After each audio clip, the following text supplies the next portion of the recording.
Afternoon Theatre.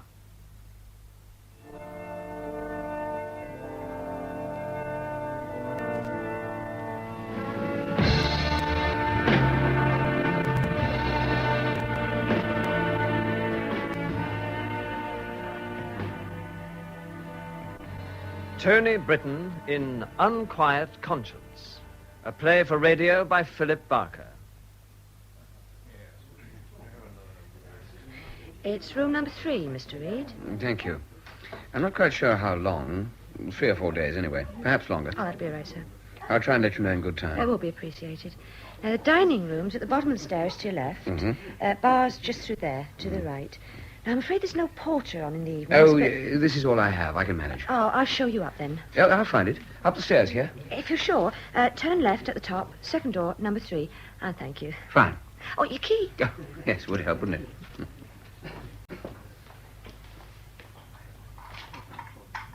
After you. Thanks very much.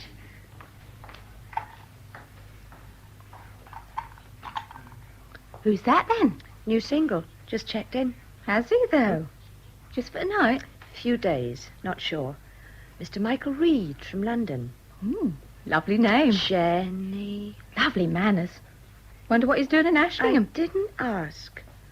You got a bill for me? No walking sticks. 2 stairs at a time, even. That's promising change around here. The bill? Number 6. Pop the coffee down for us, Lorne, will you? I ain't had time. Another late spring like last year. Where are they? Farmers. My heart bleeds for him. Oh, good evening, sir. Good evening. Gin and tonic, please. More important, where am I? For God's sake, give him another drink, Ted. Yeah. With you in a minute. Oh, Mr. Reed. There you are. Sorry to disturb you, but there's a telephone call. For me? Did they give a name? No, sir. I've switched it through to the box just outside the door. You can take it there if you wish. Oh, right. Thank you. I'll be back. Right, sir. Oh, who's that? Reed. Oh, you remember? He telephoned this morning. Mr. Reed? Speaking. Oh, good evening. Sorry to drag you to the phone. My name is Farr. Good evening. Farr? Of course, yes. Yes, of course, Mr. Farr. Mr. Goodwin rang you then? This morning. I met him just before Miss Bates' untimely death. Yeah. He said you would be arriving this evening. Well, it's good of you to ring so soon. Well, I just want you to know I shall be only too pleased to do whatever I can to help. That's very good of you. Not only pleased, but eager. I understand you don't want to reveal your interest, but I am at your disposal when and if you require me. Well, Mr. Goodwin also probably told you that I'm not committed as yet. I'm just here to assess my own reactions before making up my mind. He said as much. I hoped I might help to convince you. Well, perhaps we could meet. Oh, whenever you like. Tomorrow any good? I'm relatively free in the morning, but I can put off anything I have for... No, the morning would be fine. How about 10 o'clock? Oh, perfect. You'll find my office just up the hill from the crowd, right opposite the church. On Wednesdays, the manager take over the bar, which is why I weren't around when you arrived. Yeah, I suppose staff's always a problem in a small place like this. Keeping them is. Not much for 'em in Ashlingham, you see. No, I suppose not. Your first visit? Yes? Then I hope we'll make it a memorable one. Thank you. I don't know East Suffolk at all. Ah, that's good country. But quiet.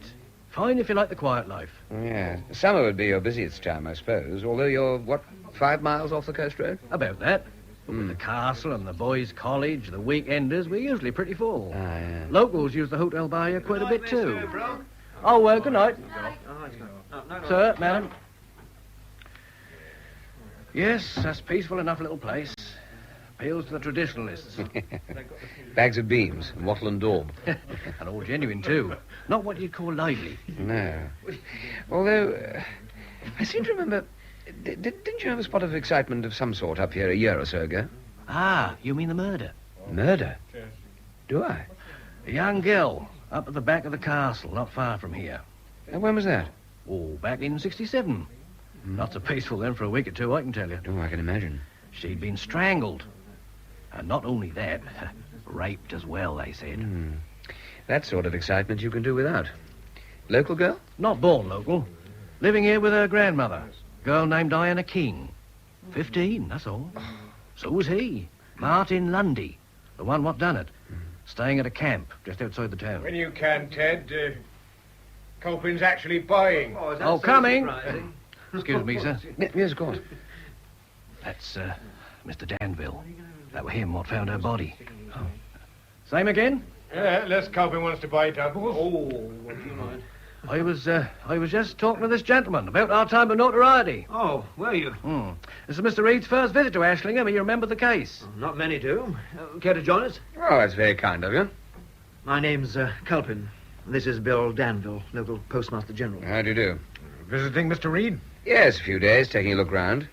I was wondering about a cottage in this area. Well, you could do worse. It depends. Not much trade up here, no industry, and with all the stations closed, commuting's hopeless. A bit far for that, anyway. Pretty unspoilt still, though how long that'll last, well, remains to be seen, I suppose. And we're not given to murders and the like, not as a rule anyway. 2 whiskies, a gin, and the rest of your tonic. Oh, Thank you. What about yours? Well, I still got Mr. Reed's. Oh, I see.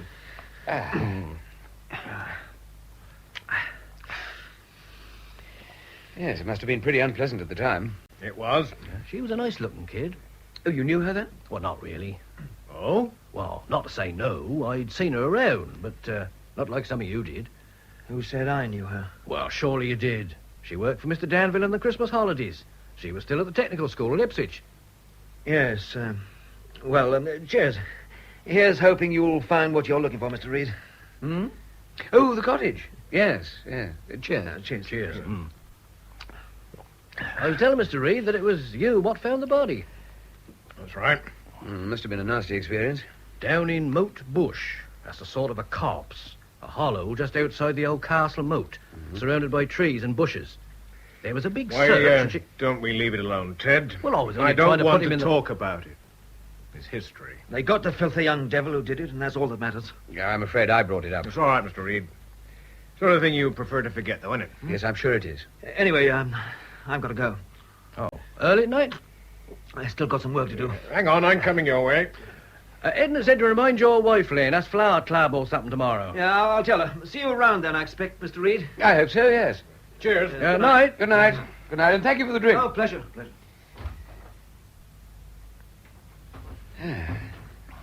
Well, will you join me in another? Well, I won't if you don't mind, sir. Gin and tonic? Yes, please. Sorry if I let you in for that just now. Oh, they ain't usually so touchy. It's understandable. You say they both knew her. Well, Len must have forgot. She was around a lot. Shall I put it on your bill? Yes, you may as well. And, of course, they were both here when it happened. Bill Danville took part in the search, I told you. She'd been missing nearly 2 days. He found these, part of a girl's clothing, and then her lying some distance away under them 2 branches. Branches? Being twisted from a tree close by. She was, just this red shirt thing over her face, and the branches had been put over to cover her like a big X. You know, careful. Purposely like that. I think I want to forget that, too. I helped in the search, but in another area. Not Len Calpin. He had to go away with his wife. Oh, must have been the day before we found her. I wasn't here for the search anyway. And that was 4 years ago. It's not that, though. We've had a woman writer living here. Suddenly started dragging it all up again a few months back for some book or other. Oh, is that so? Got some stupid idea that Lundy never did it. Questioning, checking, stirring it all up again. Seemed to think it could have been somebody here. Upset a lot of people. Yes, I can see why it might. Oh, he was as guilty as hell. Still, that's all over now. Oh? She took ill and died sudden. In London. About 6 weeks ago. Oh, I'm sorry. A lot of people here weren't. Including Mr. Culpin and Mr. Danville, I imagine.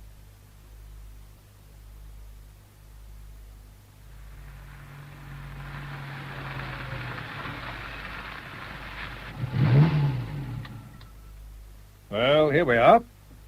It seemed more sense than the office. We can talk at the actual scene of the crime. I couldn't agree more.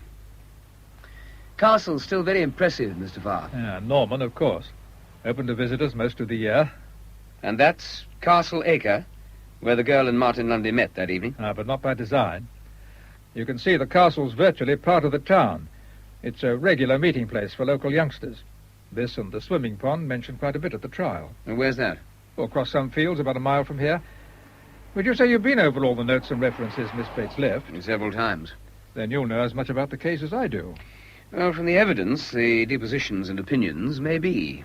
But I've got to tell you, as yet, I see no reason to doubt the original verdict. I'm not surprised.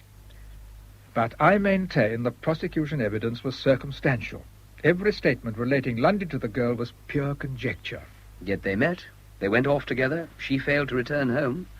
And he was the last person to be seen with her. By anyone who spoke at the trial. And that's important, Mr. Reed.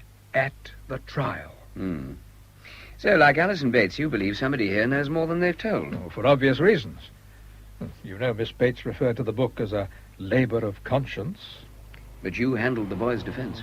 Which would make me prejudiced? Perhaps. Oh, I'm just a local country solicitor, Mr. Reed. But as an orphan, no money, no influence, he relied on me. I think with a better lawyer, he wouldn't be spending the most important years of his youth in detention. Unless he was guilty. Oh, I don't think I'm that prejudiced. He was 15. Not committable under the Homicide Act, but under Section 53 of the Children's and Young Persons Act. To be detained during Her Majesty's pleasure. For the last 4 years. That's why Alison Bates' book was so important. If through it we could have proved merely a reasonable doubt, I could have made application to the Home Office on his behalf. Well, she certainly seems to have convinced herself, but she offers no solution, no alternative to Lundy. Oh, she was still working hard on it when she died. Obviously. And now that she's dead, I gather Mr. Goodwin's asked you to consider carrying it through for her. Consider it, yes. Jack Goodwin's not only my publisher, he's a good friend. I could hardly refuse him that. But I wasn't keen. I didn't live here as Alison did. I wasn't here when it happened. I have no feelings about it. In fact, I'd never even heard of the case until a few days ago. So you need to assess your own feelings before coming to a decision? That's it. Well, this is where it all started. Well, let's take a look, can we? Yes, of course.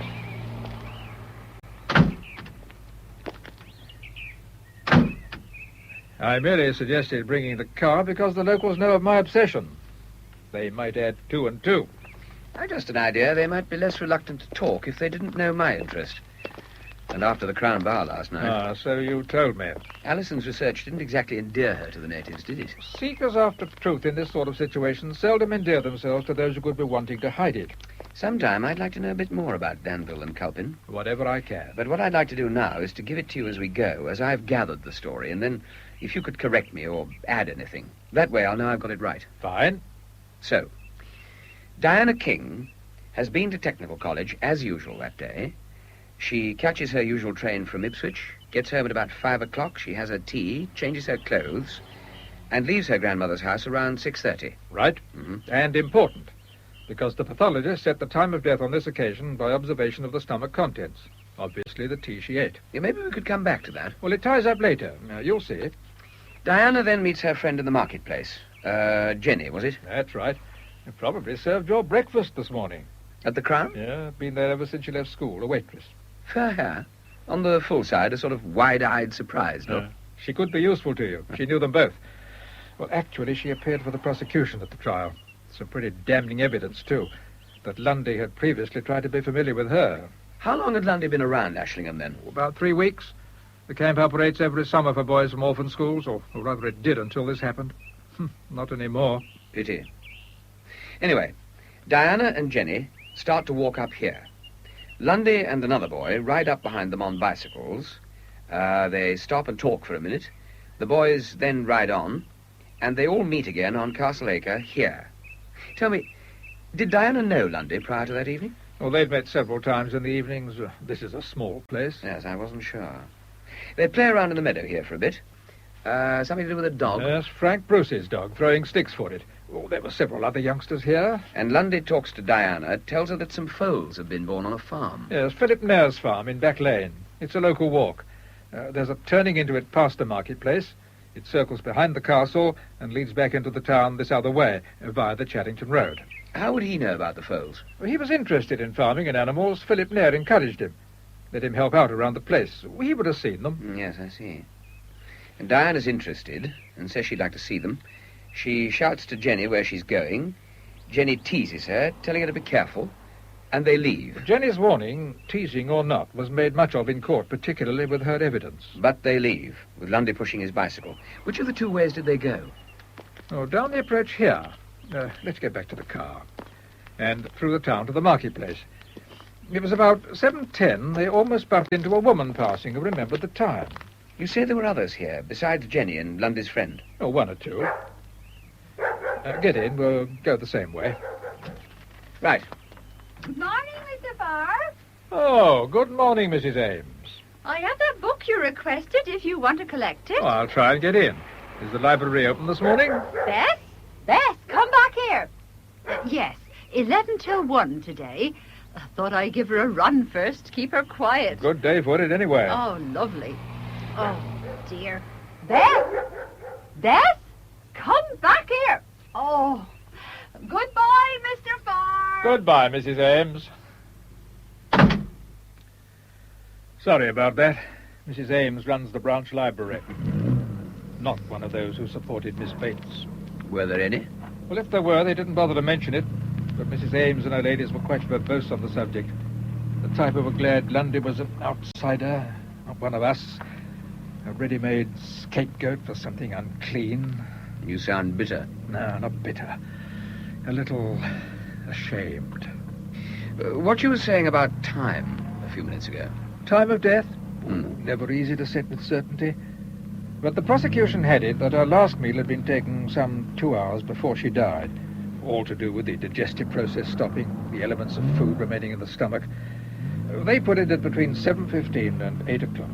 And Lundy was known to be with her around that time. We called Dr. Limington, an expert witness in digestive matters and pathology, who argued that certain foods could remain in the stomach for over 12 hours, if not longer, when fear and shock had slowed the digestive process.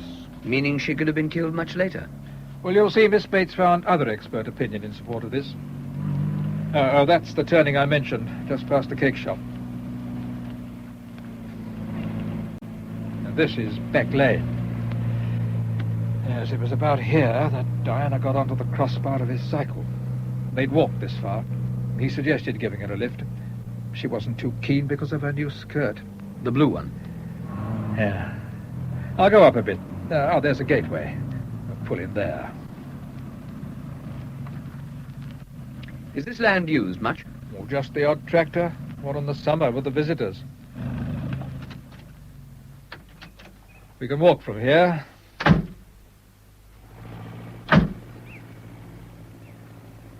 A moat bush is just round that bend ahead. So it must have been about here that the witness saw them standing together, said he was touching her skirt. And Mrs. Shadrach lives in that house you can see on the rise. Would she see over that hedge? Well, she was upstairs, and he probably was touching her skirt. He was brushing dirt off. Yes, I remember. He said he wobbled, tipping them onto the grass verge, and that was how he got the scratches on his arms and the particles of his flesh under her fingernails. Well, she grabbed at him to stop herself falling, Yeah. as indeed anyone would. Oh, we know she was on the crossbar. There's a witness.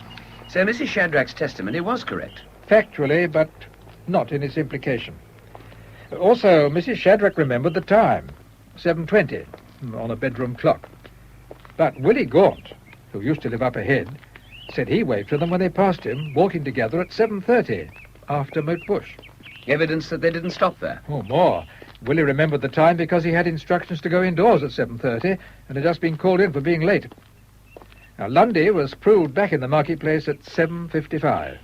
A matter of time and opportunity again. Yes, I see. If Mrs. Shadrach was believed, Lundy would have had, say, 35 minutes. But if Willie was right, no more than 20 to pass Willie, come back here, and Commit the double crimes of murder and rape with all the peculiar circumstances you'll see in a moment. But Willie had associated with Lundy.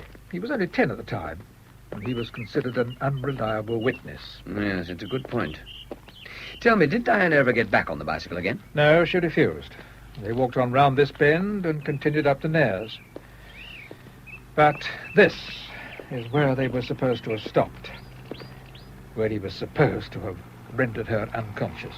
In this field? This is the field that leads into Moat Bush. Those trees over there. I see now what Alison meant. About carrying her that distance? Yes, she says Diana was very mature physically. Martin was slight, no more robust than me. And Diana was supposed to be unconscious, remember, which would mean she was even heavier. And what was he doing with his bike all this time, I wonder? I mean, she'd hardly stand around while he hid it. And how did he make her unconscious, without leaving any mark or indication? That is possible. It's a matter of pressure points. Quite. But to a 15-year-old orphan schoolboy. Oh, doesn't it seem to suggest some sort of training in unarmed combat or something similar? He might have dragged her, but it would have shown. Well, there was a small laceration just below the right shoulder, but no blood anywhere on the grass, and no traces of feet or the sort of marks a dead weight being dragged would make. So she must have been carried. Through the gate. There's a public footpath. Not that anyone much uses it anymore. Thanks. I'd better close it. Another interesting point. There was a bloodstain on the blouse, the shirt, but it was not on the right side by the cut. It was in the centre of the front. Held over the cut, perhaps, to staunch it. But that means it would have been removed before crossing here. Apart from making the carrying that much harder, the copse is just over there, through those trees.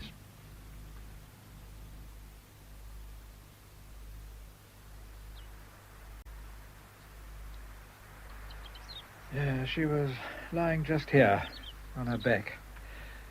And that's the tree from which the branches were twisted, as the hotel manager told you. Like a big X. Deliberately. A third branch was twisted half off, but left hanging. I can hardly reach up to where they were, you can just see. And Lundy was no taller than me. It would have needed a lot of strength, too. But why cover her that way at all? Well, it was all almost ritualistic. A strange orderliness, which was never explained. The shirt had been arranged to cover the face. The blue skirt had been folded carefully with the zipper pulled up and placed beside the body. The shoes equally carefully arranged beside it. The brassiere she wore was never found. And the pants were some distance away? About 10 or 12 yards. Back there. Odd, that. Almost as odd as the lack of any ground disturbance. No footprints anywhere. No broken down undergrowth. Nothing on the earth or twigs. Not any sort of sign.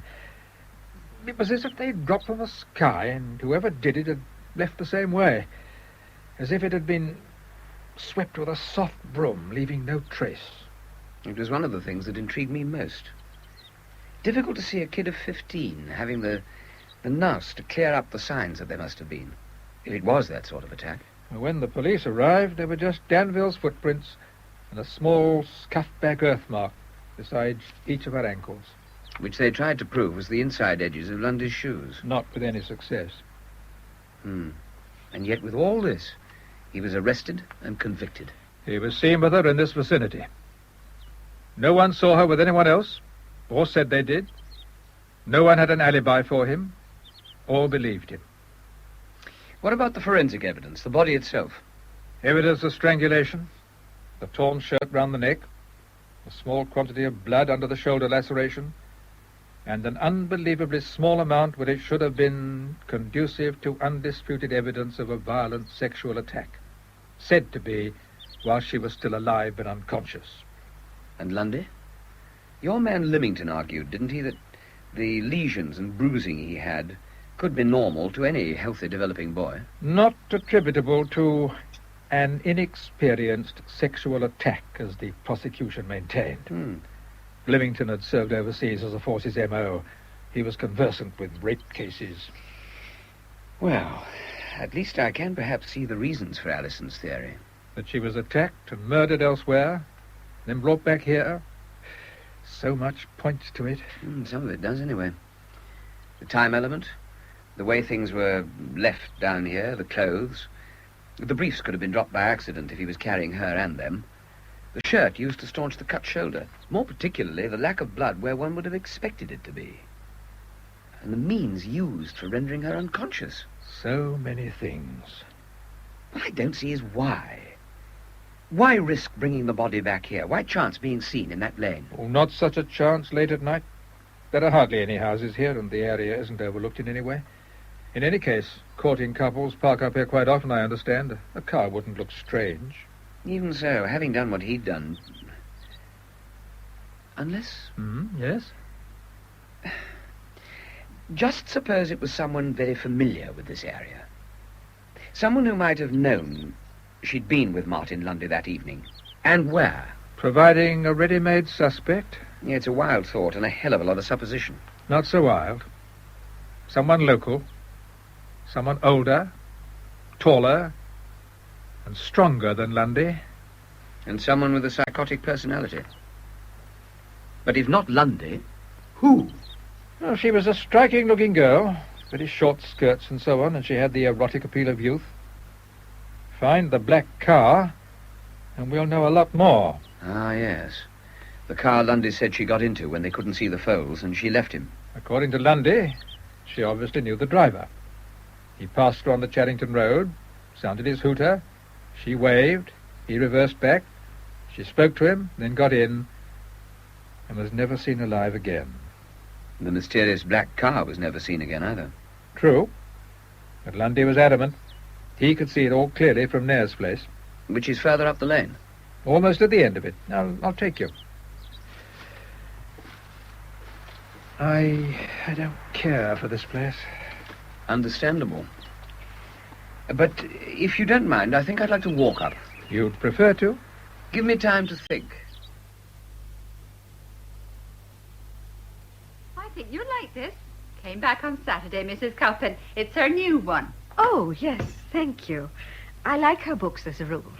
I don't think there's anything else of interest here. I'll just have a look on the shelves, Mrs. Ames. I should think you've been through everything up there. We should be getting a new batch in from county. I'm afraid I read too much. Oh, well, takes your mind off the humdrum. It helps. With your son Lewis away all the time now. And I suppose Mr. Culpin's out most of the day, too. There's not too much to do. I was only thinking, Lewis hasn't been home in a long, long time, has he? Home? Well, it's more difficult for him now.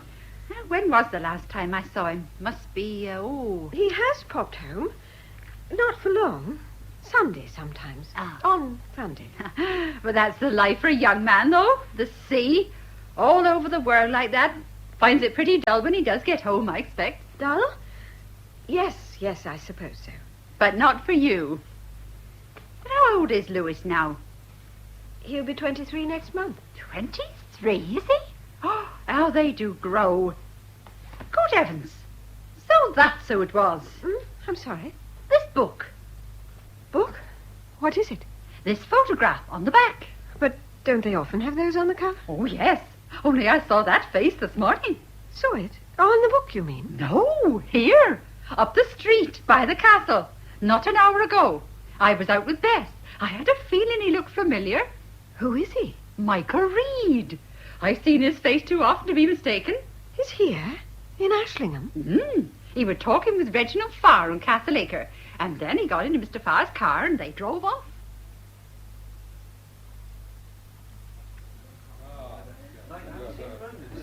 Morning, gorgeous. Oh, you do have such good taste, Mr. Danville. I know. What are you doing behind reception? Where's Lorna? I'm having a quick drag. She's in the little girl's room. Oh, Some little thing I might do for you, Mr. Danville? I think I'm too old. My, we are unique. I left a recorded delivery for Mr. Reed, second post. The book needed signing. This one? Yeah, signed, is it? You want to keep that? Hey? His autograph. That's Michael Reed. I can read, can I? Don't tell me you ain't heard of Michael Reed, the writer. Have you? Mrs. Ames has, from the library. In here twittering all over the place this morning. A writer, is he? Who cares? He's like groovy. Hello, Mr. Danville. Got your book? Yeah, I got him. Oh, busy day. Excuse me. Yeah, well, don't get carried away. Ooh, do you think he would? You get worse. Funny man. Well, I'll see if we can find him. Mr. Reed. Dining room. Oh, a number who rang this morning, Jenny. Could he take the call? He was just looking at some papers when I came out. I'll tell him. Mr. Jack Goodwin. I'm glad, Michael. Tell me, did you get the transcript of Alison's tape notes this morning? Yeah, I've just been glancing through them. They look fine, Jack. Great help. Good. The reason I rang, though, after we'd posted it, I found another reference. It wasn't with her notes, in among some bills and other papers I have of hers. Must have been made just before she died. Oh? Got a pencil? Hang on. I've got the transcript here. There's not much room in these phone boxes. It's just a scrawled note on the back of a garage bill. You know she was American-born. She had no relatives over here. I've been sorting out her affairs. What's it say? It's a headed bill, Hewitt's Garage. On the back, she'd written Martin Lundy. Then the name Robert Hewitt, followed by a dash. And then the words black car and a question mark.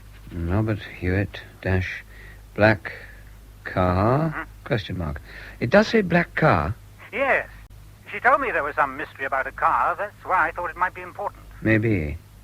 Well, thanks for letting me know anyway. How's it going? I'll let you know when I know. Sure. Sorry. Must learn to curb my impatience. That quote in my covering letter, by the way, I came across it in a trade sheet yesterday. Which quote? About a forthcoming book on the case. It was put out as part of our pending list before Alison died. But don't tell me the letter wasn't put in. Well, it was here. I saw it. It's just that I haven't read it too carefully yet.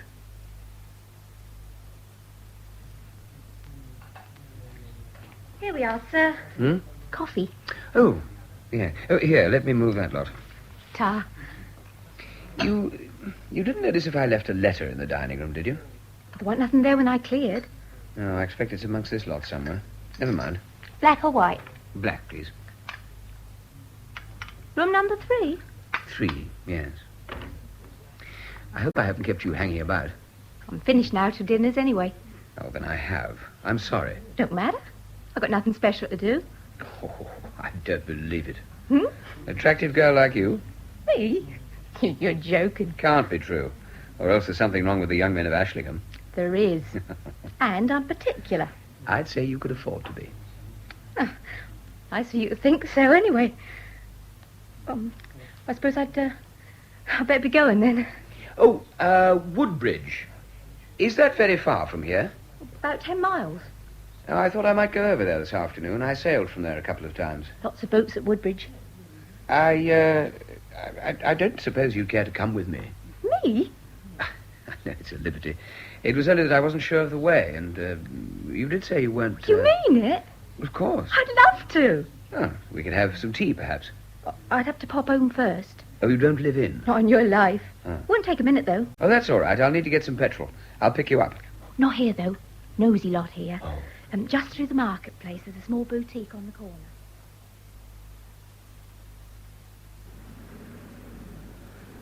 4, I think.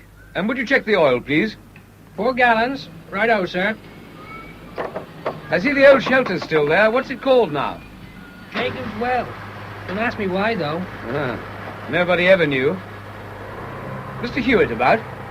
Not this minute. That'd be Robert. Oh, Tad. Oh, I thought... Bob's not been here for years. Is that so? You didn't mean Ted's son. It's been a long time. Must have been. Bob used to work here with his old man, not for years, though. Moved on, has he? He got sense. Got into something better. Over at Lowestoft, didn't he? Oh, how long's he been there, then? Go about 5 years, I reckon. As long as that? Comes weekends sometimes. That's where Ted's gone now. Pick him up at Saxmundon. This weekend? Left his car last week for a respray. Come and pick it up. Oh, I may see him then. I tell him if you like. No, it doesn't matter. I'll probably see him around. He usually goes in the Dolphin when he's home. Oh, well, in that case, I might see him there. I think the oil should be all right. But... He works for the Ministry of Fisheries over at Lowestoft. Often at sea, diving, inspections, doing very well for himself. Married a girl from there about 3 years ago. And lives there now? Yes. But why Robert Hewitt? Oh, I'm not sure. Just something Jack Goodwin said. Probably nothing at all. Can I help? Not unless you happen to know if he was around Ashlingham at the time. I understand he often comes back at weekends. Oh, offhand, I don't. I could probably find out. Oh, so can I think. I remembered what you said about Jenny. Ah, well, she'd know. While I'm here, tell me about Culpin. Bit of an extrovert, but quite popular, apparently. Why? Merely that last night he as good as said he didn't know the girl. Yet Brooke, the hotel manager, was sure he did. I just wondered about him, that's all. Odd sort of background overseas, as far as I can gather. But he's been living here for some considerable time. Used to farm locally. Sold up and formed the Ashlingham Cooperative Farmers, an association handling their produce and so forth. Married, I gather. Lucy Culpin. She seems a quiet, pleasant woman. My wife knows her better than me. Hasn't enjoyed good health in recent years. Or so it seems. More nerves than anything, I think. Particularly since the boy's been away. What does he do? The son? Well, he's never here. Joined the Merchant Navy about 5 years ago. Radio, I think. His name's Lewis. She seems to miss him a lot. Well, thanks again, Mr. Farr. There have been certain Well, rumours. Culpin? I don't want to spread gossip, but, well, apparently a succession of young secretaries and always decorative. People must talk, it seems. I see. But that night, Culpin wasn't even here. He was away over at Norwich. Left here about 4 that afternoon with some salesman.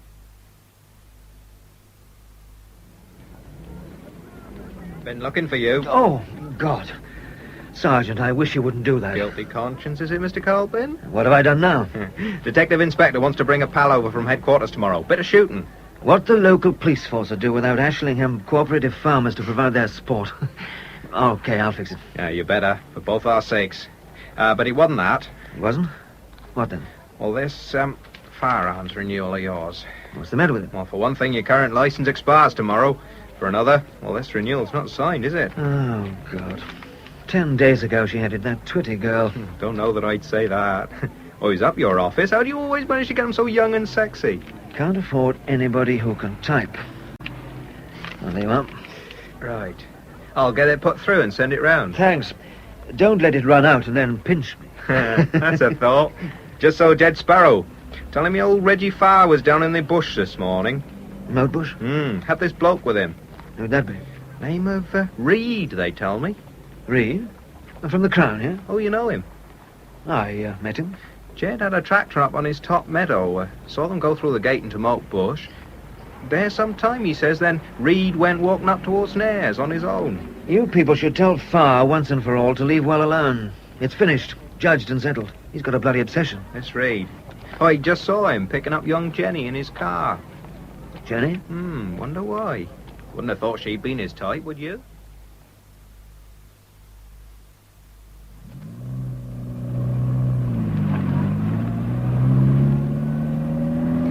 Sorry if I kept you waiting. It was worth it. Honest? You look delicious. Oh, you are nice, aren't you? It's funny. What is?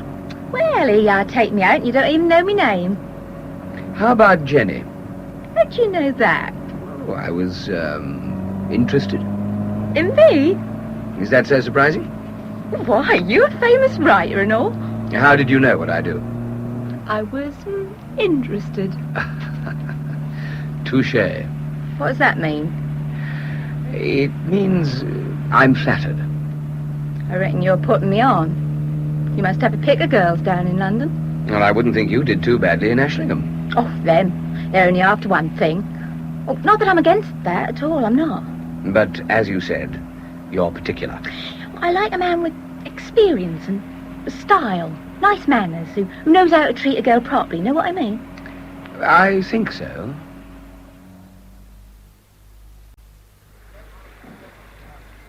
You see it? You could sail anywhere in the world in that. It's a ketch rig. You see the 2 masts?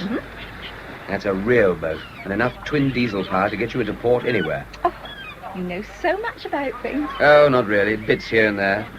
Things I've come across haphazardly. You and your big words. Well, how about tea? That's not a big word. There's a nice place up Church Street. Lead on then, Duchess. You see, that's what I mean about treating a girl properly. Makes her feel good. And funny inside. And that's because you need that tea. Come on.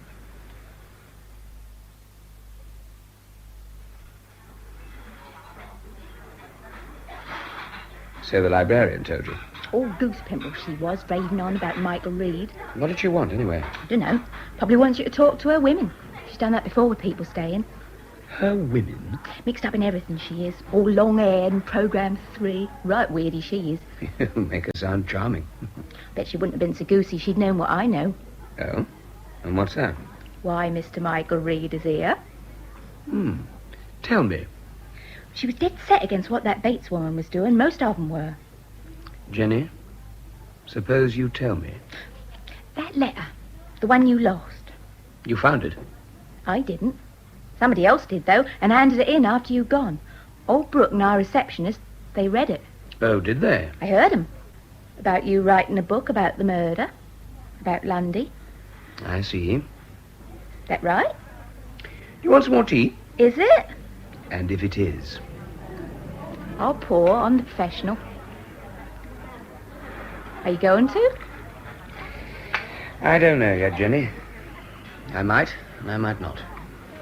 If If you did, would that mean you'd stay here longer? Probably. Oh, I'd like that. You ought to ask me. Ought I? Perhaps you meant to, though. Perhaps that's why you asked me out, not because you like me. You're very shrewd, Jenny. You're also very attractive. And very pleasant to be with. Honest? Do you mean it? Honest. I was in it. I could tell you a thing or two. About Lundy? About a few of them here. Might make you think less of me, though. Well, I'm not exactly doddery, you know. Yeah, but I wouldn't like that. Diana King was your friend, wasn't she? Sort of. And she weren't the sweet little innocent they made out, neither. No? Not that you get much chance. They're always at it, always trying it on. The old ones are just as bad. Worse. Even old Brooke. Especially if you're young. Can I have a cigarette? Oh, sorry. I didn't think. Thanks. Would I be in it, in the book? Would you mind if you were? It depends. Oh, tar. Wouldn't worry me. How did you first meet Lundy? Swimming pond. He just turned up one night. We used to go there a lot then in summer. Who was we? Oh, me and Diana, a couple other girls. Mm. And the local boys, I suppose. Had to keep everything clutched tight down there, I can tell you. Jenny, did Alison Bates talk to you about this? Didn't tell her anything. Why not? Dunno. Didn't feel like it. But if you want to ask me... You don't mind talking about it? Why should I? I'm not like that lot. It happened, didn't it? Wasn't my fault. Besides... Well, means you'll want to see me, doesn't it? I think I mightn't have known you if you hadn't lost that letter. Letter? I don't understand. What letter? Mrs. Brooke. Oh, no thanks. All right. Ted was telling me just before I came out to the flower club. No, thank you. I knew he was a writer, of course, but it never occurred to me But that... I don't see how that From proves... a publisher. Well, Ted had to read it, of course. How else would he have known as it was? Edna, what did it say? Well, it mentioned that Alison Bates several times. Said they were enclosing the, something or other of her notes on the Martin Lundy case. That if Reed decided to use them and write the book... Oh, no. That's not all. Sergeant Lee was telling Ted that Reed was out with Reginald Farr this morning. They were down in Moat Bush together. I told you I saw them. I can't believe it. All starting up. Not again. Awful memories. Everyone reading about this town in that way. Oh, it's humiliating. I thought when Miss Bates... I thought it would be all forgotten. Not that I wished her any... Oh, why can't they leave us in peace? One thing, he'll not get much change out of Ashlingham. We're 4-1 this time. I'm not so sure. There are some who wouldn't be averse to a little cheap publicity. Do you mind? Getting a bit uppity, aren't we? Excuse me, Mr. Culpin. I'm busy. Enjoy your ride? What you on about? Let me by. You always did enjoy a car ride. Not half as much as you did. Good driver, is he, Mr. Reed? At least he keeps both eyes on the road. Must have been a disappointment for you. What's it to you, anyway? Asking questions, was he? Wouldn't you like to know? They say he's taking over from that Bates woman. That right? Thought you were telling me. Is he? How would I know? Think we've got nothing better to talk about than that? All right, Jen. Get your fun if that's what you want. We've had enough of snoopers. You remember that if he should come asking. Jenny was sure about it. I've just left her. Robert Hewitt? Are you sure? Now, Jenny says he was definitely in Ashlingham that day. She saw him and spoke to him. I've known Robert since he was born. Well, it doesn't necessarily mean anything, Mr. Farr. But Alison didn't seem given to fanciful conjectures. Indeed, she wasn't. Which at least suggests she was in contact with him in some way. Just the name with the words black car. And a question mark. And I know she spent a considerable time trying to trace that car. It was the missing factor, the crux of any case for Lundy. Well, I called at the garage earlier. Seems he's home at the moment. And what do you intend to do? I thought I might drop into the Dolphin later. It's his local. He still goes there when he's home, apparently. Might be useful, though, if we could make sure he went there tonight. You want me to try and do something? You say he has an unusual job, this diving. Yes. Well, perhaps I could be an old friend of yours. A writer interested in background material.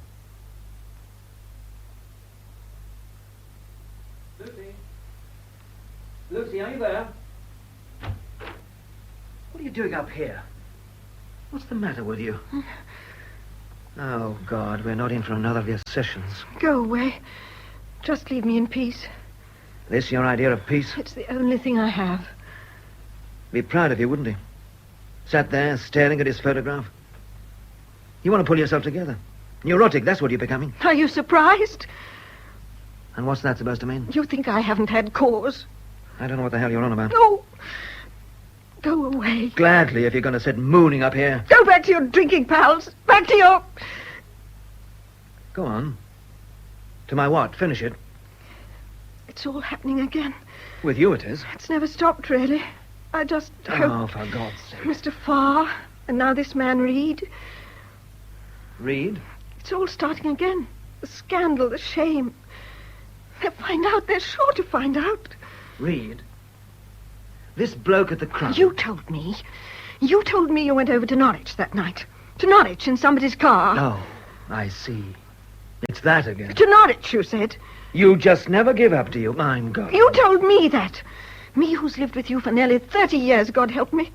Who stood by and watched you debase yourself.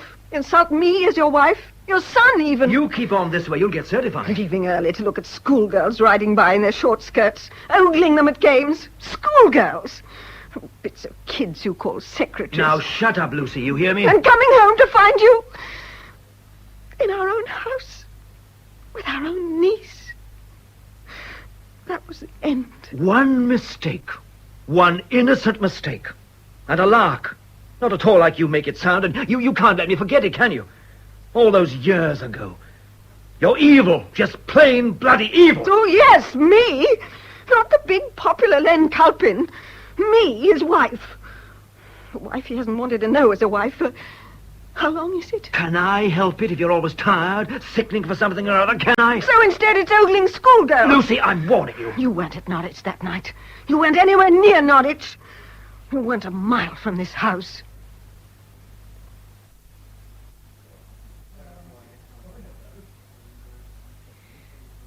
And what happens if this valve jams in some way? Oh, you begin to pray hard. I see. So that could be it. Well, that's great. That's just what I wanted. I'm very grateful, Mr. Hewitt. It was a pleasure. Mr. Farr said it was for a story. A novel? Well, when I get round to it, that is. Will I be able to read it? I'll send you a copy. Would you? Can I get you another pint or something else? I still got this one, thanks. I may have a job to do here first, though. In Ashlingham? Yeah. This murder about 4 years ago. Oh? You remember it? Of course. Diana King. Could be. You knew her. I wouldn't say that exactly. Saw her around a lot before I went away. Very attractive, they tell me. Yeah, she was. Bloody shame. There's some idea of a book about the case and the trial and so on. A book? Well, the old man told me, Miss Bates, but I thought, well, she's dead, isn't she? Unfortunately, yes. But I've been going through the notes and things that she was working on. Her publisher happens to be my publisher as well. Oh, I see. You knew Miss Bates? Well, when I worked for the old man at the garage, she used to bring her car in for service and the like, but, well, I've been over at Lowestoft the last 5 years. Oh, so of course you wouldn't have been here when it happened? No. Pity. For a minute I thought you might have been able to help me yet again. Oh, no, I was back at Lowestoft by that time. Back? Well, I was here that day. Had a couple of days off. Oh, you were in Ashlingham? Yeah, I had to go back that night. Left here soon after 6. So while you were still on the train, probably all this was... In the car. I was driving back. But you avoided it all? Well, when I read it in the paper a couple of days later, well, it's knocked over, I can tell you. When it's someone you know. Yes, brings it home. Did you ever meet Martin Lundy? The kid who did it? No. I was only home now and then, odd day or weekend. I knew all the others, though. Kids who were there. Old Danville, you know. Alison Bates had a theory about it. Well, that he didn't do it. Yeah, I know. She talked to most of the people involved. She talked to me once. Oh, did she now? A couple of months back, I suppose. We were home for the weekend, and the old man was busy, so I delivered her car back for him. Told her what I just told you about leaving here early that day. And what did she say to that? A funny thing, she wanted to know what colour my car was. I didn't realise why at the time. But you do now? Yeah. I told her navy blue. You didn't know that a car was supposed to have been around that night? Well, I was away on a course soon after it happened, and By the time I got home again, it had all been over a long time. Wasn't anything in the papers about no car. Lundy claimed she got into one when she left him. Black, he said. Yeah, I know that now. I thought about it after. Seemed a damn screwy thing to ask. And then I remembered. Remembered what? What about the car? Must have been the only one I saw between here and Yoxford and the A12 that night. It's parked outside the Sibden Bell, about 5 miles from here. A black car? Well, shouldn't have thought any more about it if she hadn't asked about mine. I mean, see parked cars all the time, don't you? So what made you remember this one? Well, I knew it, didn't I? You recognized it? Yeah, of course. Used to service it. Well, inside now. Other reason, I thought I'd stop there for a drink. Then I decided to get on to Lowestoft first. And what time would it have been? Must have been around 6:30, 7:15. Did you tell Miss Bates about this? Didn't get a chance. Didn't think of it till later, did I? Anyway, next time I was home, she was dead. Yes, I see. That wasn't important anyway. Wouldn't have meant anything. Why not? Why? Well, it's only old Lynn Culpins, wasn't it? Culpins? Are you sure? Yeah, certain. I think he runs a red Cortina now, but it was the only car there anyway. But I've been on to Ipswich already this morning, Sergeant. This is terribly important. Only wish I could help you, Mr. Farr. And headquarters tell me Detective Inspector Carter is likely to be coming here today to Ashlingham. I expect they'd know, sir. Well, I must get in touch with him. Matter of new important evidence. It's urgent. So you said, sir. Where can I find him? A D.I. seldom takes me into his confidence. Why are you being so obstructive? He knows this case. I'll tell you what, Mr. Farr. Don't see why he should, but if the D.I. does call in here, I'll tell him you phoned. About the best I can do.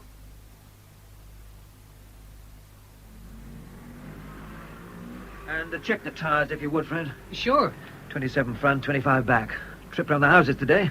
How's she running? All right. Still got that bloody squeak. Oh, aye. Is that Robert I can see in the workshop? Yeah. Book it all, will you?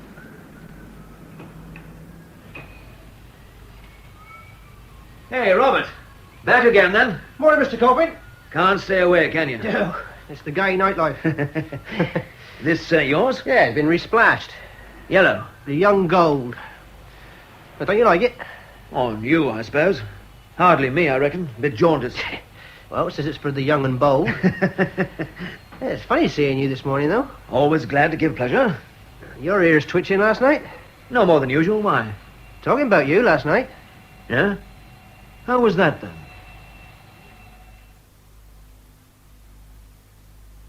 I still can't agree about the police. But this is vital. At least it has to be checked. All right. So, according to Hewitt, Culpin had his car out that night. And a black one at that. But don't you see, Culpin swore his car never left his garage. When all local vehicles were checked at the time, he swore he locked it away at lunchtime and never used it again that day. I do see, but it still doesn't The important factor is why he should lie so blatantly about it. Now, when you telephoned last night, I couldn't rest. It's fresh evidence. It could make sense out of Lundy's claim. Perhaps. Well, at the very least, it could mean a question of reasonable doubt. Or it could mean that Culpin had something to hide, maybe. But not necessarily murder. I only said reasonable doubt, but that's all we need in order to act. He certainly knew the girl. I asked Jenny at breakfast time. Yet you said he denied it. Rather, he didn't seem anxious to admit it. But it seems he knew her fairly well enough to be giving her rides in his car. What? Jenny remembers. In fact, she was with her on one occasion. There you are, then. Not enough, is it? Oh, but surely. Well, is it? We know Diana was in his car on several occasions, that she knew him, that, according to Jenny, whom I'm inclined to believe, by the way, he favours young girls, young secretaries, schoolgirls, apparently, and Jenny herself. But he's not alone in that, and it certainly doesn't make him a rapist. And Robert Hewitt, you said he impressed you. Now, why should he lie? Look, Culpin could have had a dozen reasons for the car business. I'm not trying to play down any possibilities. I know what a break like this means to you. I merely say that to be over-eager at this stage... You're right, of course. Matter of optimism marring judgment. But what do we do? You told me he was supposed to have left here that day at about 4. Was his alibi ever checked? Why should it have been? No one was called upon to provide one. Lundy was the only one suspected. Culpin said he was in Norwich, I seem to remember, but no one was really interested. It's a bit dicey 4 years later. Well, that's why I wanted to contact Carter. Detective Inspector now, sergeant on the case at the time. But that fool Sergeant Lee won't tell me where he's going to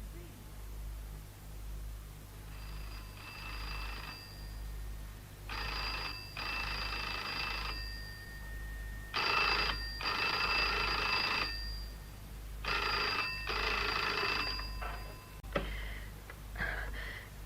Yes? Lucy, it's Len. Why don't you answer the phone? I am answering. I've been hanging on here. Look, this is the third time I've rung. I was upstairs. Never mind. Now listen. You may get somebody round asking damn fool questions about the car. Car? What's happened? The old one, asking about the day that King girl was... Questions? About where my car was that night. Are you listening? Why? But why, after all this time? Why questions? For God's sake, just listen. Who? Tell me who. If they do, you know where it was, don't you? Do I? God, of course you do. It was in the garage, wasn't it? Wasn't it? Yes. Yes, in the garage. From lunchtime on. I didn't use it until the next day, did I? No. Len, I'm frightened. Frightened? Why the hell should you be? Oh, nothing. Pull yourself together. Oh, it's always that. I've got to get over to Woodbridge now. Damn meeting late on. But I'll be back early evening.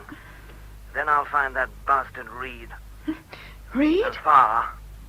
See you then. And don't forget.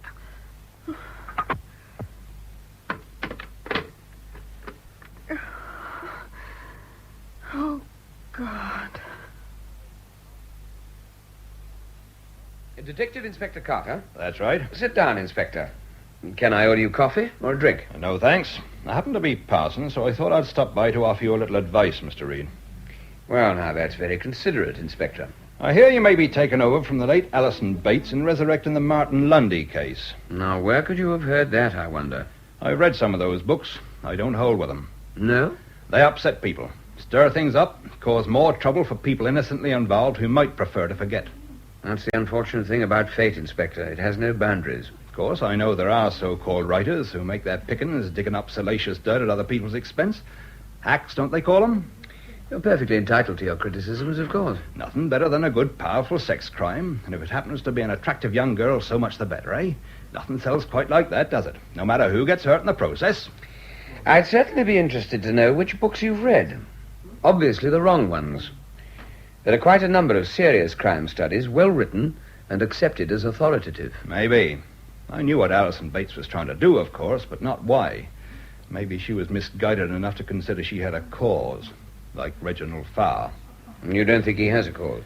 I think he's a good man out of his depth, right from the start. A well-meaning man, unable to live with the fact that he was proved at fault in backing a wrong'un. He couldn't still be trying to help the boy. By screaming that old bogey of injustice. I was on that case as detective sergeant, Mr. Reed. Lundy was as guilty as hell. Proved by every shred of evidence, and nothing can alter that fact. In which case he'll stay where he belongs, won't he? I think you're being influenced by the heart, not the head. There was no problem case. Andy Keslin was a good jack, the best. He was in charge of the case? Detective Inspector Keslin. I was his sergeant and his friend. He's sick now, pensioned off, and I wouldn't want to see his reputation dragged into useless controversy. Inspector, supposing I were to tell you... No point. Leave well alone, Mr. Reed. I've read your books. You don't need this sort of muck. Well, which is all I stopped by to say, so good day to you, sir. But, Inspector... Good day, Mr. Reed. Yes, Mr. Farr? Susan, that call to Mrs. Calpin. There's still no reply? You've been trying. Oh, 3 or 4 times. What time was it when she rang? Oh, must have been about 3:30. And you say she didn't give any idea what you wanted? No, just said she'd like to speak to you. I told her you were out and she said it didn't matter. You told her I'd be back? Oh, yes. All right, Susan. Keep trying, will you? Going out, sir? Oh, hello, Jenny. I thought I might, yes. There's a leaflet about the castle. Over here, sir. A what? Over here, sir. Oh, yes, I see. Thanks. What was all that about? Listen, they're going to ask you to leave tomorrow. Leave? They're going to say they got a prior booking for your room. They haven't. That's old Mother Brooke. She's been at him, she and her harpies. Well, because of the Lundy thing? I told you what they were like. They're dead against her. Kicked out. Don't go. Will I have any choice? Well, that's what I wanted to tell you. I know where you... Well, that's if you wanted to. I told you I got this flat. It's nothing much. And, well, you needn't think you got a... I mean... Jenny, you're very sweet. I'm not. But I don't want you to go away. I've got to, anyway. But not yet. I'm afraid so. But don't think I'm not grateful and honoured. I am. But you won't. No, Jenny. I'd really have to leave anyway. I see. But thanks. I'll see you later, won't I? You really going out? Well, I think I might go up and have a look at your castle, having studied this leaflet so diligently. At this time? Why not?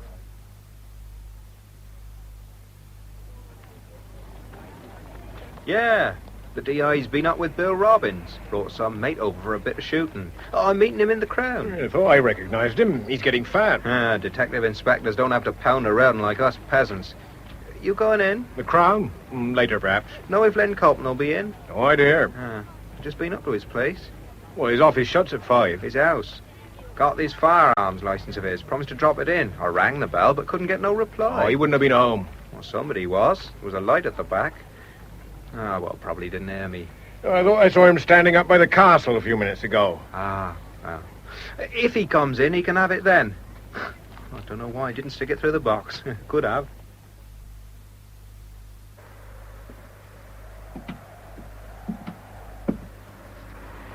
This fading light. You can almost imagine them still standing watch up here, can't you? I've been looking for you, Reed. Of course. Otherwise, why follow me? Though you could have found me at the hotel. This is better. On top of the castle wall? Much better. Nobody to listen. Nobody to see. Well, of course, if you feel you need that sort of privacy. He's supposed to shut the front gate at dusk. It's not too safe up here, you see. Not in bad light. Parts of the wall are missing. Just a handrail. These planks, not very wide. So I noticed. There are warnings up. A fall from here could be nasty. Damn nigh fatal, I should think. Like I said, we're better. I see. But isn't that the caretaker's house down there in the courtyard? You're getting old now. A bit deaf. I know his habits. He didn't see me come in. Yeah, but I think you've made your point. You're bright. For a sneaky bastard, you're bright. I wish I could say the same for you.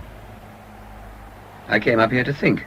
Now I'm thinking a man who threatens violence and murder so easily could have done so before. Now we are getting to it. The only thing is, I'm bigger and stronger than a 15-year-old girl. You bastard. And considerably fitter and younger than you.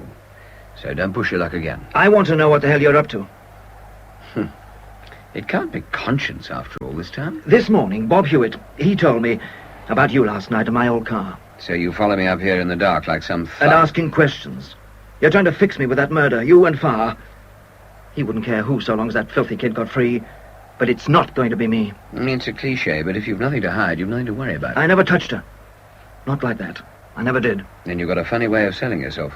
What do you think you're at? Do I act like a bloody murderer? As of this moment... Think I could carry on here with that for 4 years, do you? How should I know? If I'd done that, I'd have been gone years ago. It depends what sort of man you are. I told them. They asked me, I told them. My car was never out that night. Hewitt says it was. And he's a bloody liar. He says it was parked outside the Sipton Bell at about 6:30. He wasn't even here when it all happened. He knew nothing about any car. Why should he lie? How the hell should I know why? He knew your car. He'd driven it, serviced it. Exactly the colour and type of car Lundy said picked up Diana King. Just before she was raped and murdered. How many times do I have to say it? My car never left my garage. But you did know Diana King. So did a couple of thousand other people here, half of them men. And she used to go out in all their cars too?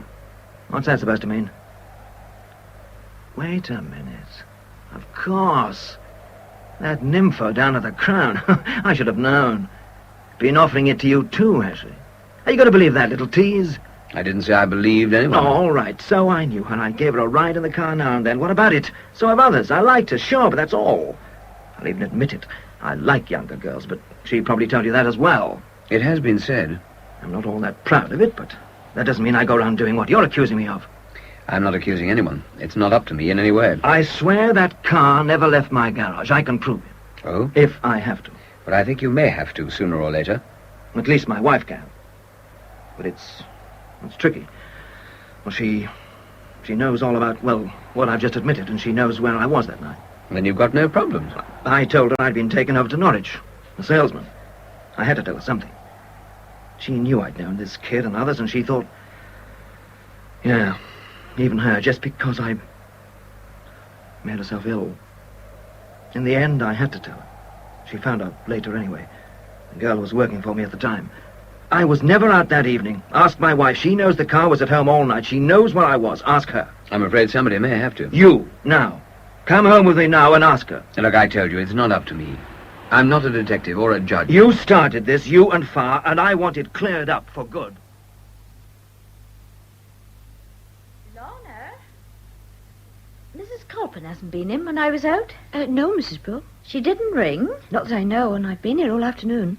That's funny. We were supposed to meet at Mrs. Ames's cottage. She did pop in at lunchtime. Well, she didn't come upstairs. She was looking for Mr. Reed. Looking for Reed? Well, I asked her if she wanted you, and she said no.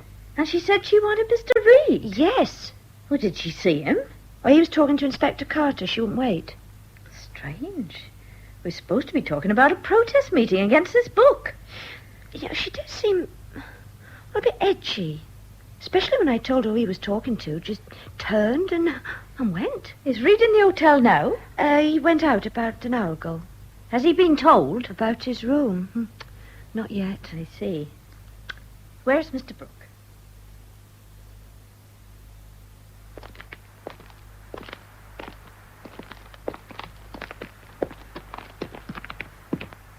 Look, you've got to understand she's a bit, well, run down, nervy, and I'm not exactly a favourite. She's scarce stiff of any sort of scandal, always has been. And since the boy's been away, she's alone a lot. Well, just remember this was your idea. Well, come in. If you wait a minute, I better tell you you're here. Oh, look at that. Left the phone off the hook now. Wonder how long that's been lying there. Lucy, you there? Probably upstairs, taken to sitting up there lately.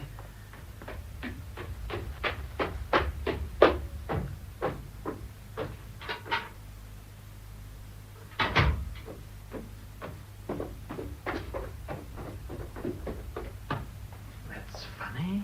Look, I suggest you talk to Mr. Farr. Oh, she must be somewhere. Has to be. Well, she could have gone out, of course. With the lights left on? You don't know Lucy. Besides, she never ever goes out in the evenings anymore. Well, come through. Look, I think it'd be better... Look, you started this. You're going to ask her. She's obviously delayed somewhere. At mealtime? She wouldn't let herself be. Maybe she's in the kitchen. Lucy? God! What is it? Bloody stove, nearly red hot. Yes, I can smell it.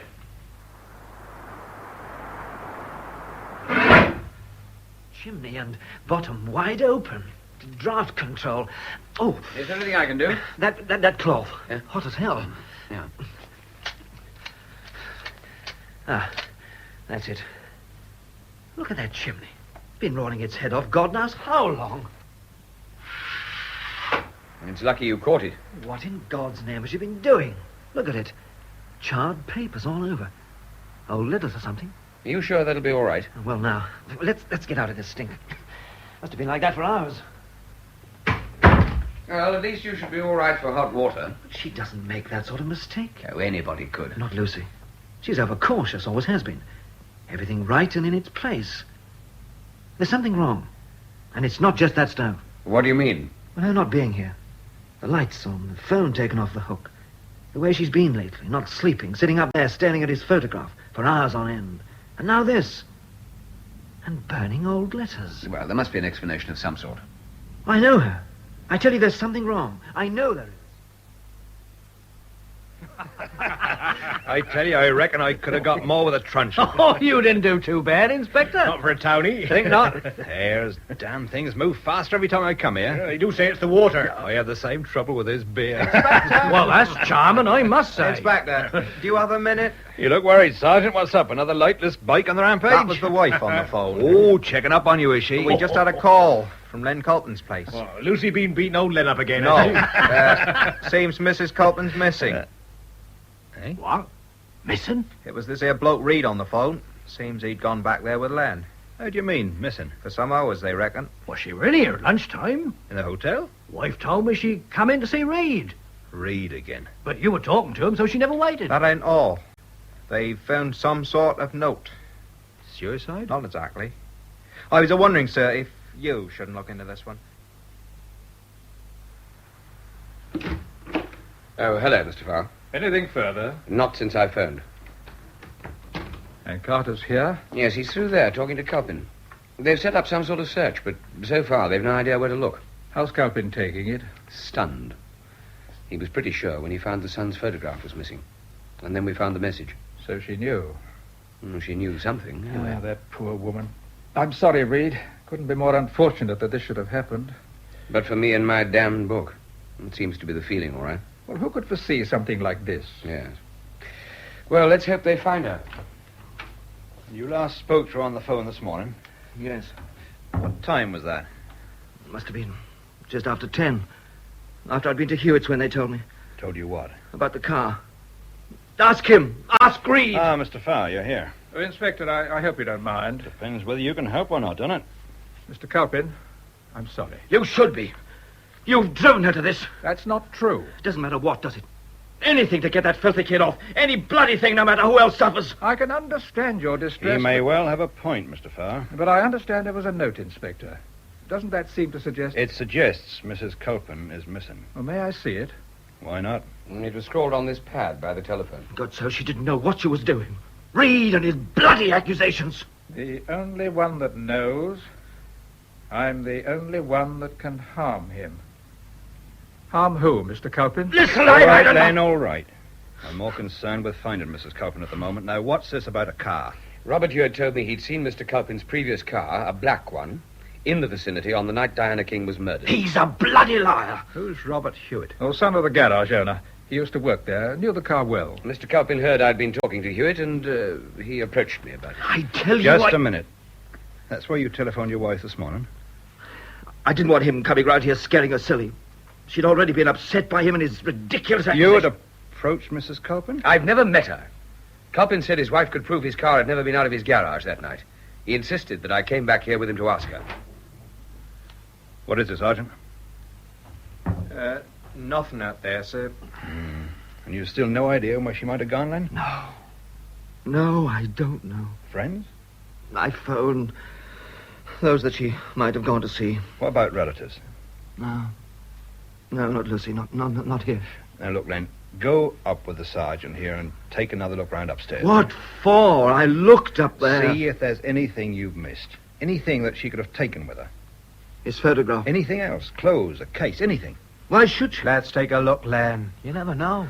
She hasn't gone anywhere. I know, Lucy. She's dead, I know. Come on, Len. Come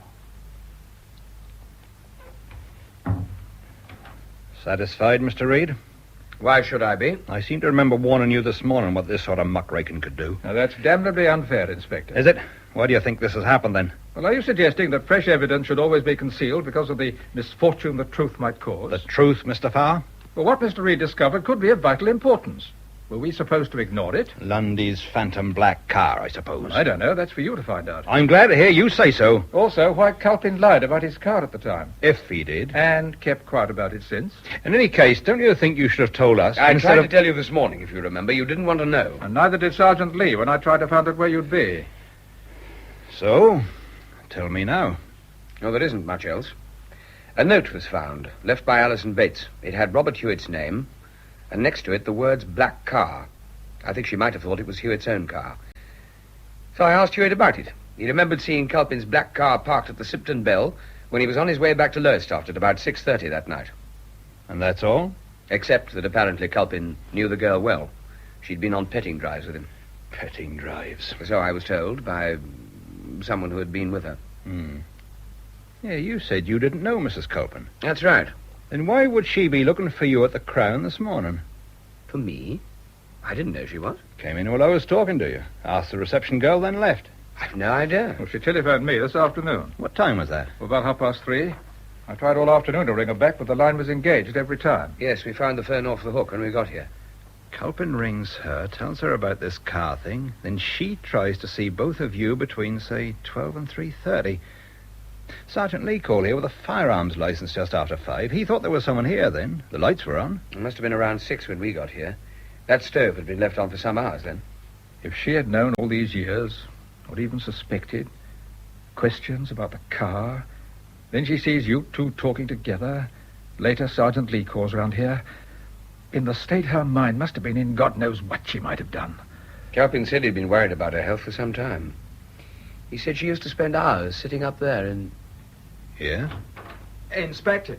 What is it? Len, Mr. Culpin's just had a thought where she might have gone. Well? Well, it was only an idea, but he wondered if she could have gone back to their old farm. Where's that? A few miles out.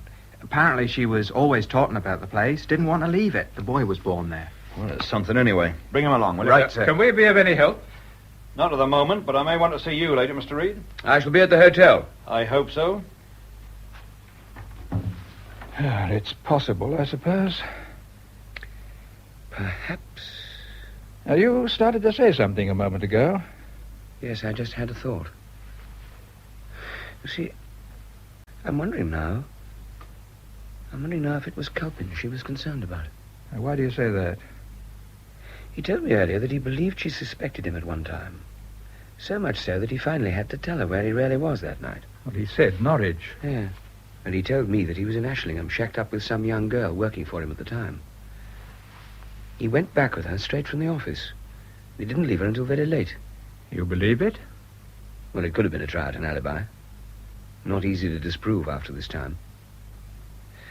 Now I'm inclined to think that that's where he could have been. But surely the note... Well, it doesn't name Culpin. It merely says that she was the only one who could harm him. She was the only one who knew. Now, what are you getting at? It was something else he said. Something Culpin said? Yeah. And something she did. If I'm right... Well, it's just an idea. Well, if it helps to find Mrs. Culpin... Well, it could do more than that. I'll need to make a call on the way. Why? Where are we going? But he used to be around with you girls, at the swimming pond and so on. Used to be. What was he like? Randy. Jenny. I mean, as a person. Well, he was. Thought he was God's gift to the poor peasant girls. Bit weird with it, too, you know. Is that true? I ought to know. But you also told them you knew about Lundy, too, in that way. Well, they kept asking me, didn't they? Anyway, I told you about that. Yes, you did. So he'd have known Diana pretty well, then? Knew her well enough. Why? But you still say he wasn't around that day. He couldn't have been, could he?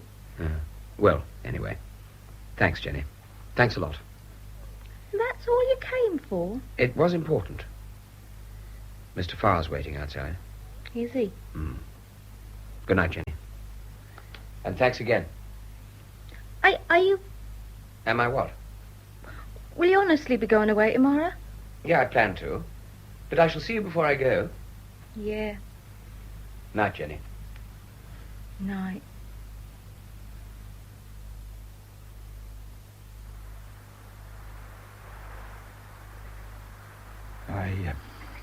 I wish we'd waited for Carter. It looks as if it's just as well we didn't.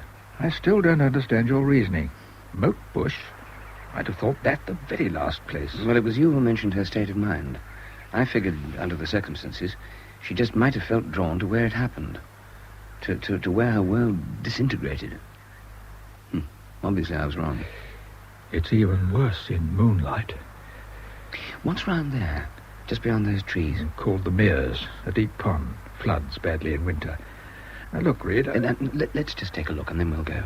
Must we? You wait here if you like. No, if you're going. Take the torch if you need it. Well, it's not that I can't see.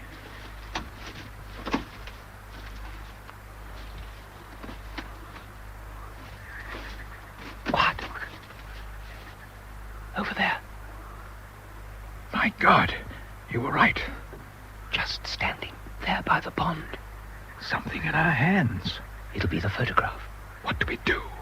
Try not to scare her. Can you go back by yourself? I suppose so. I'll stop here. Try and bring someone who knows her. Who's that? Oh, she's seen us. You're too late, whoever you are. You're too late. Go when I move out. I've got to stop her. You'll never find out from me. I'll never let him down. It's all right, Mrs. Culpin. Don't be afraid. I have a message for you. No, you'll make me tell. A message From Lewis. From Lewis? Yes, that's right. From your son. From my son?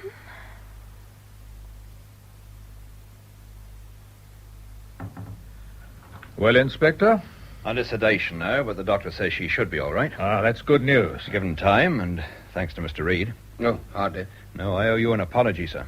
Seems you too, Mr. Farr. It was the son, then? Apparently he came home on leave unexpectedly that evening. She let him take the car, but Culpin knew nothing about it. But he must have known Lewis had been home. Not until tonight. She says the boy seemed strange when he came home some hours later. Said he had to leave immediately, changed his clothes, and went. Culpin never saw him. And how did she find out? She was puzzled by his odd manner.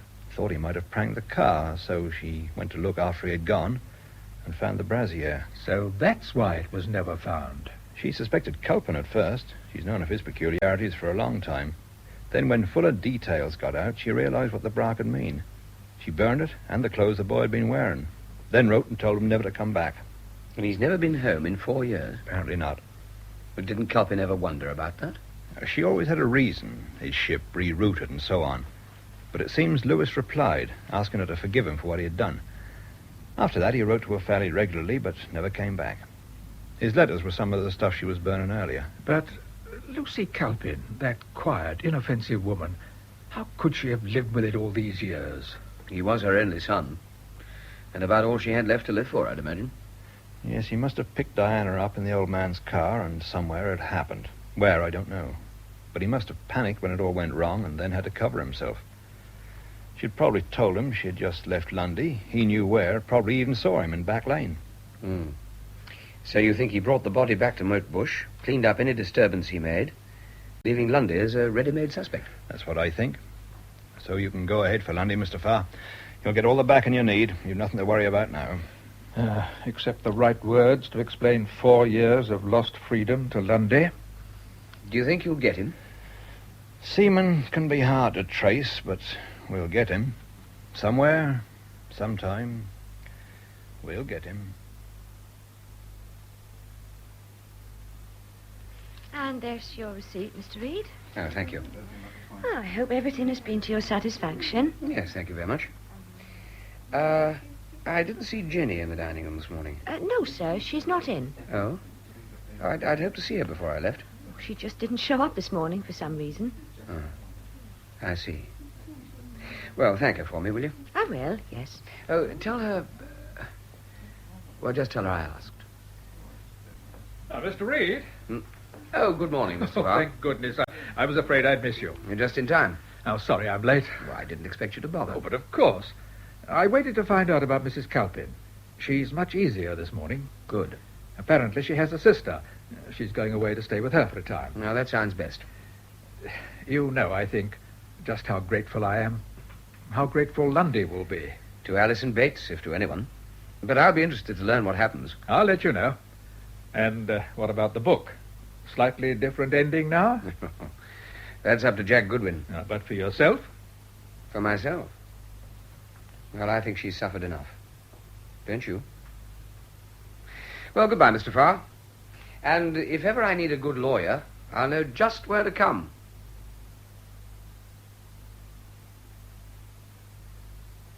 In Unquiet Conscience, a play for radio by Philip Barker, Michael Reed was played by Tony Britton. The rest of the cast was as follows.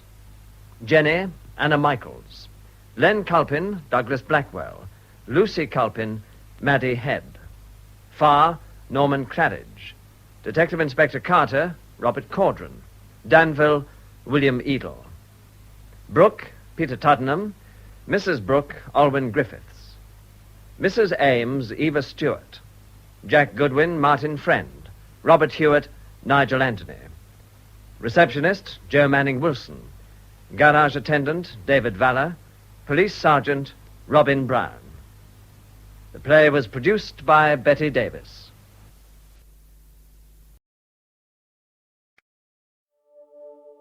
I'm just me. And you're just you. But somehow, that's everything we need.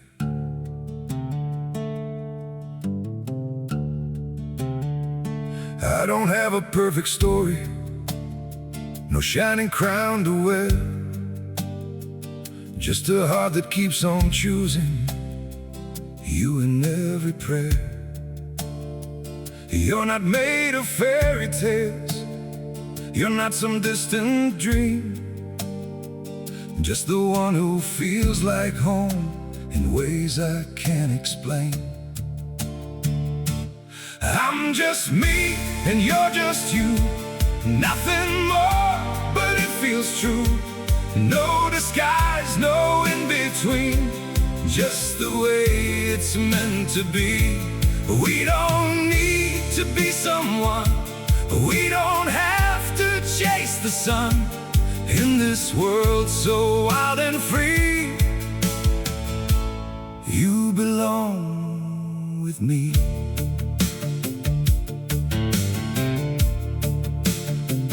We're not written like a story people talk about for years, but in every quiet moment, you're the one I feel so near.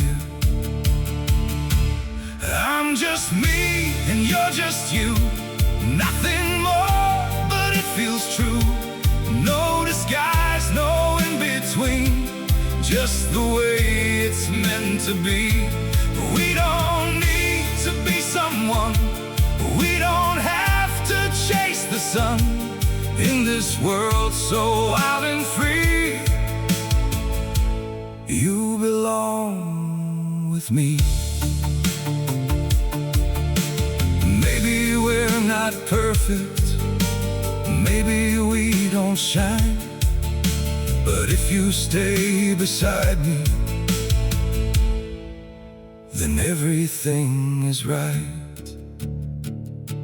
I'm just me and you're just you, still somehow we make it through every road and every sea. Lead you back to me. We don't need the stars above, we already have enough. Simple hearts, one destiny. You're the one for me.